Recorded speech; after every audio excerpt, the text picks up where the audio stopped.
In a moment, we'll have reaction in Washington, D.C., where Tom Ackerman is standing by. But first, to Niamh Barker, who's been following developments in Paris. Niamh, the French have been wavering in the last few days. John Kerry seeking a more firm support from the French government. Did he get it in Paris? Well, it does appear as if France has reiterated its stance in its desire to stand side by side with the Americans when it comes to a possible intervention in the Middle East, when it comes to possible strikes against Bashar al-Assad. I think out of this press conference, one of the most interesting points made by the French foreign minister was to defend allegations that against the accusations that France had somehow isolated itself on the global stage.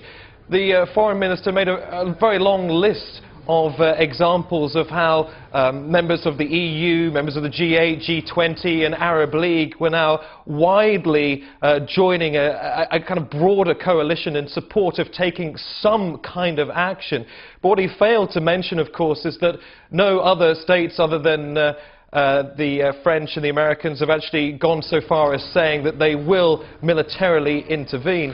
And of course, one of the key points made by John Kerry is that he feels that both France and the Americans need to stand side by side, not only out of some sort of sense of historical solidarity between the two nations, but also because he firmly believes that doing something is better rather than doing nothing at all. So both France and the US reiterating their stance that intervention is most certainly the way forward. Okay, Niamh, thank you very much. Niamh Barker live for us in Paris. Let's cross now to Tom Ackerman in Washington, D.C. Tom, the Obama administration also trying hard to make a case for intervention in the U.S. itself and a much anticipated vote in the Congress in the next few days. What's the timeline on that, and how are they doing so far in selling this case for intervention?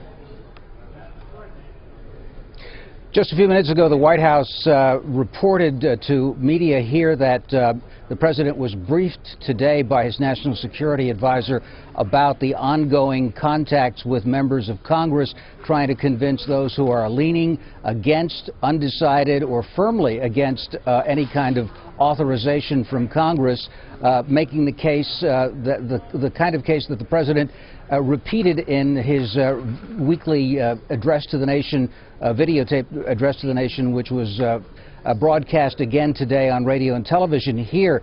But there are no new arguments, none that have not already been phrased by the president himself during his European trip, and again that he is expected to reiterate in a speech to the nation on Tuesday night. That is a really a very signal moment, because on Wednesday the U.S. Senate is due to vote on the first procedural vote, which is crucial on this authorization, and it would require basically 60 out of 100 votes, not just a simple majority.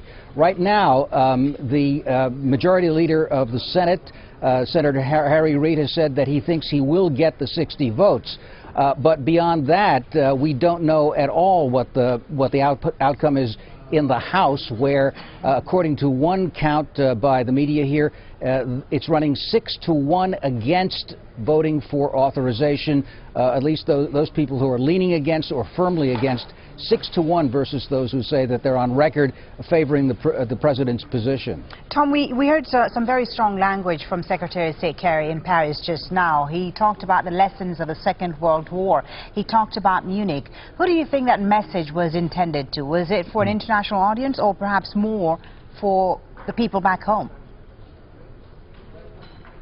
Well, I think it was meant basically to appeal to Europeans who obviously have very visceral recollections and remembrances of what preceded World War II.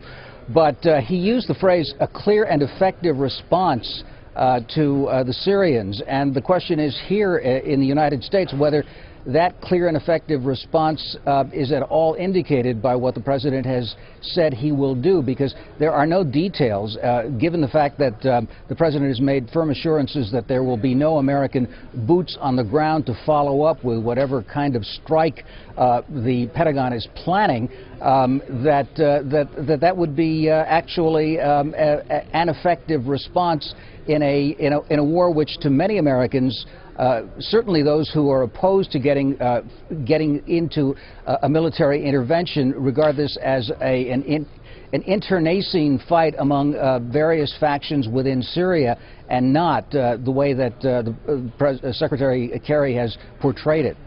Tom, thank you very much. Tom Ackerman, live for us in Washington, D.C.